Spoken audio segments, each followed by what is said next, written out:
Hello, আসসালামু আলাইকুম সবাইকে। আশা করি তোমরা সবাই ভালো আছো, সুস্থ আছো। তোমাদের সবাইকে স্বাগতম গাইডলাইন একাডেমিতে, এবং আমি আছি তোমাদের সাথে মোহাম্মদ জুনাইদুল ইসলাম প্রতীক।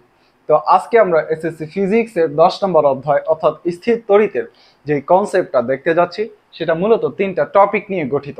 যেমন প্রথমটা হচ্ছে তড়িৎ ক্ষেত্র, দ্বিতীয়টা হচ্ছে তড়িৎ বলরেখা, এবং তৃতীয়টা হচ্ছে তড়িৎ প্রাবল্য।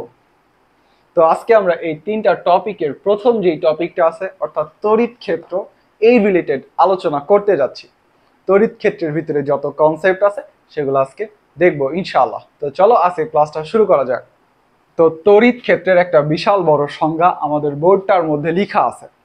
তো এখন আমরা যেটা করব সেটা এই বিশাল বড় সংজ্ঞাটাকে ইগনোর করব, এবং তড়িৎ ক্ষেত্র বোঝার জন্য আমাদের যেই জিনিসটা হেল্প করবে সেটা হচ্ছে প্রথমত টেস্ট চার্জ, এবং দ্বিতীয়ত হচ্ছে কুলম্বের সূত্রের ভিতরকার একটা সম্পর্ক। টেস্ট চার্জ বলতে কি বোঝায়? টেস্ট চার্জ হচ্ছে খুবই ক্ষুদ্র মানের ধনাত্মক একটা চার্জ। এখন ওই খুবই ক্ষুদ্র মানের ধনাত্মক একটা চার্জকে আমরা ধরে নিছি positive Q coulomb, positive Q coulomb.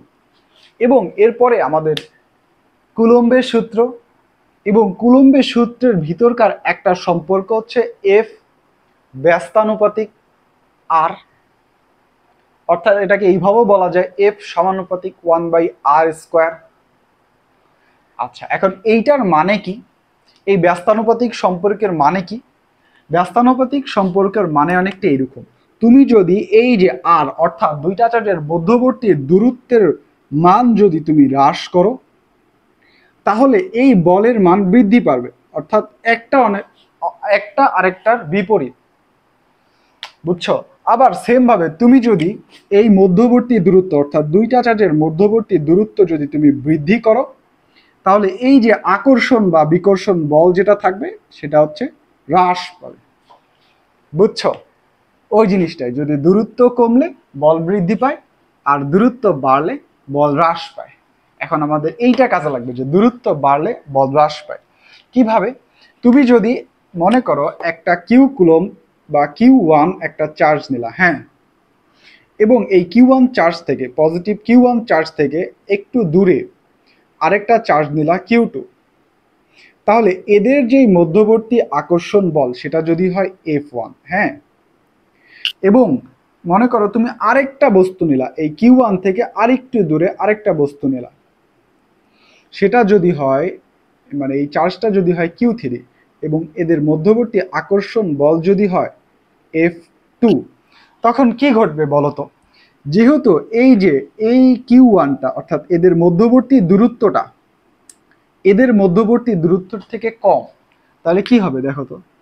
দূরত্ব যদি কমে বলের মান বৃদ্ধি পায়, তার মানে এইখানটা থেকে এইখানটা দূরত্ব কম, তার মানে এফ বলটা নিশ্চয়ই F2 বলের থেকে বেশি। তাহলে আমরা লিখতে পারি না যে F1 গ্রেটার দেন F2? এখন এইখান থেকে এইখানটাতে এই বলের মানটা কমছে। এখন এরকম একটা জায়গা হইতে পারে না, যাইতে যাইতে যাইতে যাইতে যাইতে এমন একটা বিন্দুতে আমি আমার Q4 চার্জটা স্থাপন করছি, যেই জায়গাটার মধ্যে বল কমতে কমতে কমতে এক সময় এই জায়গাটার বলটা হয়ে গেছে শূন্য বা শূন্যের কাছাকাছি। এমন একটা জায়গা এক্সিস্ট করতে পারে না বলতো? যেহেতু এই দেখো দূরত্ব বাড়তেছে, বলের মান কমতেছে, এরকম কমতে কমতে কমতে একটা জায়গায় যায় বলের মান শূন্য বা শূন্যের কাছাকাছি হইতে পারে না? পারে। এই জায়গাটাই আমাদের কাজে লাগবে। কিভাবে? আসো দেখি। ধরো আমরা একটা বস্তু নিলাম, এবং ওই বস্তুটা পজিটিভ চার্জে চার্জিত, অর্থাৎ এই বস্তুটার চার্জ পজিটিভ কিউ কুলম। আচ্ছা, এখন এই পজিটিভ চার্জের চার্জিত বস্তুটা নেওয়ার পরে আমাদের যে টেস্ট চার্জ আছে, ওই টেস্ট চার্জটা এই বস্তুটার এইখানটাতে মনে করো স্থাপন করলাম, তখন কি হবে? এটাও পজিটিভ চার্জ, এটাও পজিটিভ চার্জ, তাহলে দুইটা পজিটিভ চার্জ পরস্পর বিকর্ষিত হবে। তাহলে এই পজিটিভ চার্জটাকে এফ বলে এই দিকে বিকর্ষণ করবে, রাইট? এরপরে আমি আরেকটা আমাদের টেস্ট চার্জ এইখানটাতে স্থাপন করলাম, তাহলে নিশ্চয়ই এইটাও এফ বলে এই দিকে বিকর্ষিত হবে। আবার সেম ভাবে যদি এখানে আরেকটা পজিটিভ চার্জ অর্থাৎ আমাদের টেস্ট চার্জ স্থাপন করি, তাহলে এই পজিটিভ চার্জের প্রভাবে এই পজিটিভ চার্জটা এই দিকটাতে বিকর্ষিত হবে।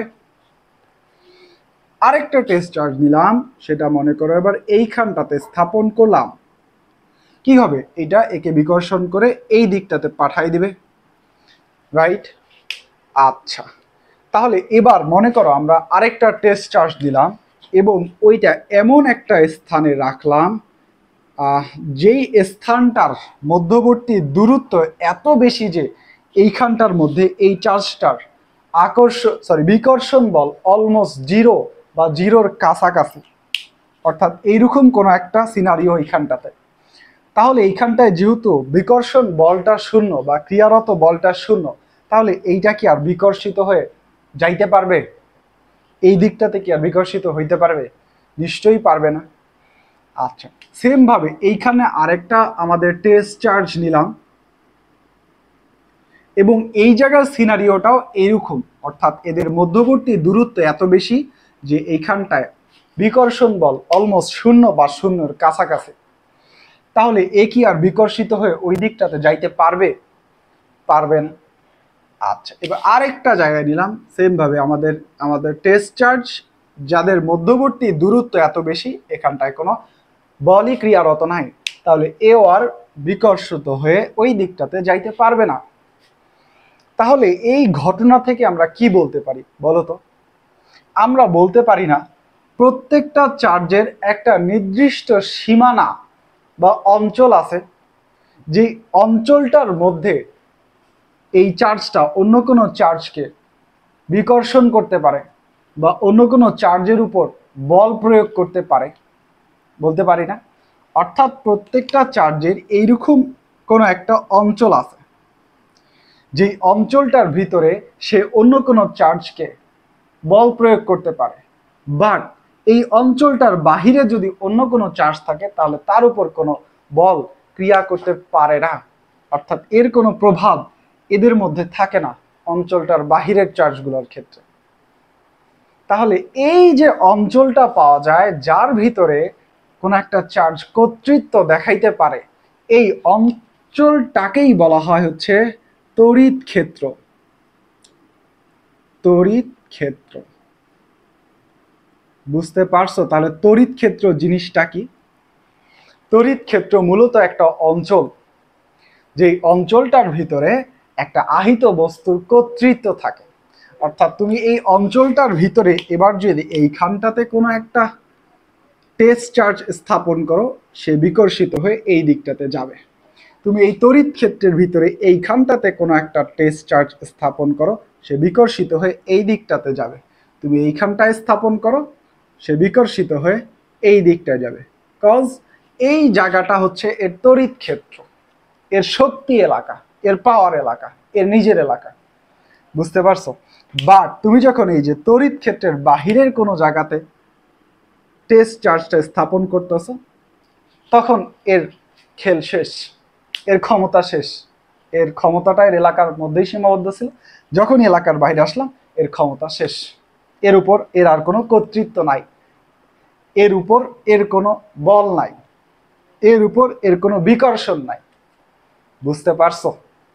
তো এইরকম তুমি যদি নেগেটিভ চার্জের কথা চিন্তা করো, ধরো তুমি এইখানটাতে এবার একটা নেগেটিভ চার্জের চার্জিত বস্তু নিলা, যেটা হচ্ছে কিউ কুলম্ব, হ্যাঁ, তাহলে ঠিক সেম ভাবে এই নেগেটিভ চার্জের চার্জিত বস্তুর একটা এলাকা থাকবে, একটা অঞ্চল থাকবে। সেটা মনে করো এই যে অঞ্চল, হ্যাঁ, এই অঞ্চলটার ভিতরে তুমি যদি এখন টেস্ট চার্জ স্থাপন করো, তখন এই টেস্ট চার্জটাকে, অর্থাৎ এটা যেহেতু নেগেটিভ, এটা যেহেতু পজিটিভ, নিজের দিকে আকর্ষণ করবে। তুমি এই অঞ্চলটার ভিতরে একটা টেস্ট চার্জ স্থাপন করো, তখন এই টেস্ট চার্জটাকে এই নিজের দিকে আকর্ষণ করবে। এইখানটাতে একটা রাখো, তখন এই দিকটাতে আকর্ষণ করবে। বুঝতে পারছো? এইখানটাতে রাখো, এই চার্জটা একে নিজের দিকে আকর্ষণ করবে।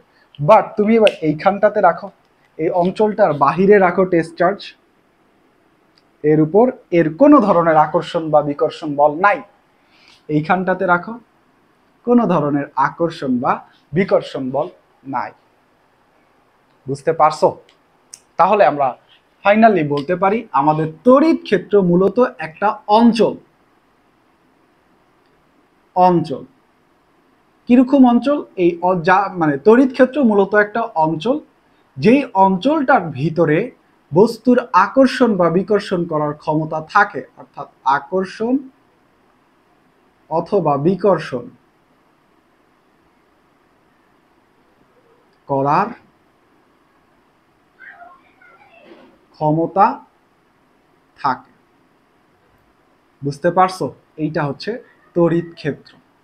এখন তুমি যদি সংজ্ঞার মধ্যে আসো, তুমি এই জিনিসগুলোই লক্ষ্য করবা।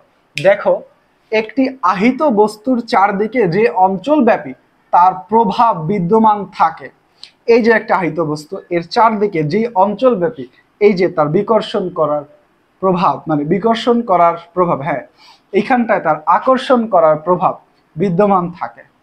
অথবা এটাকে যদি আরেকটু অন্যভাবে বলি, যে অথবা অন্য কোনো আহিত বস্তু আনা হলে সে যে অঞ্চলব্যাপী আকর্ষণ বা বিকর্ষণ বল লাভ করে। এই যে এটা আমাদের এই আহিত বস্তু, এবং অন্য একটা আহিত বস্তু হচ্ছে এই যে আমাদের টেস্ট চার্জ। এটা আনা হলে সেটা যে অঞ্চলব্যাপী আকর্ষণ বা বিকর্ষণ বল লাভ করে, সেই অঞ্চলটাকেই বলা হয় আহিত বস্তুর তড়িৎ ক্ষেত্র। এই যে আহিত বস্তুটার তড়িৎ ক্ষেত্র।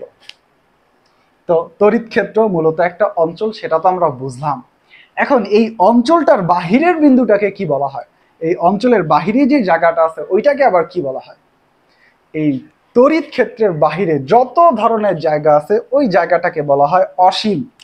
অর্থাৎ এই জায়গাটা হচ্ছে অসীম। বুঝতে পারছো? তড়িৎ ক্ষেত্র যদি এতটুকু হয়, আমার বোর্ডের বাকি অংশটুকু হচ্ছে অসীম। তড়িৎ ক্ষেত্র যদি এতটুকু হয়, বোর্ডের বাকি অংশটুকু হচ্ছে অসীম। বুঝতে পারছো? তাহলে এইটা যদি আমরা একটু কনসেপ্ট আকারে লিখি, এই জায়গাটার মধ্যে ধরো যে কনসেপ্ট, হ্যাঁ, কনসেপ্ট কিরকম কনসেপ্ট? 1 নাম্বার, তড়িৎ ক্ষেত্রের বাহিরের বাহিরের যে কোনো জায়গা, যে কোনো জায়গা হচ্ছে অসীম। বুঝছো? অসীম। আরেকটা কনসেপ্ট এখান থেকে লেখা যায়, সেটা হচ্ছে চার্জ যত বড়, তড়িৎ ক্ষেত্র তত বড়। বুঝছো? এইটার মানে কি? মনে করো এবার এখানটাতে মনে করো 5 কুলম আছে। 5 কুলম দেওয়াতে তুমি এর তড়িৎ ক্ষেত্রটা এতটুকু পাইলা। বাট তুমি যখন এইখানটাতে 10 কুলম দিবা, তখন এর তড়িৎ ক্ষেত্র এতটুকু থাকবে না। যেহেতু চার্জের মান বাড়ছে, তাহলে তড়িৎ ক্ষেত্র আরো বড় হবে। এরকম তুমি এর থেকে বড় মানের চার্জ দাও 15, তখন তড়িৎ ক্ষেত্র আরো বড় হবে। বুঝতে পারছো? তো এই ছিল তোমাদের তড়িৎ ক্ষেত্রের সাথে পরিচয় হওয়া, তড়িৎ ক্ষেত্র রিলেটেড যাবতীয় কনসেপ্ট। আশা করি তোমরা বুঝতে পারছো এবং তোমাদের উপকার হয়েছে। তো আজকের ক্লাসটা এই পর্যন্তই থাক, দেখা হচ্ছে আগামী ক্লাসে। সবাইকে ধন্যবাদ।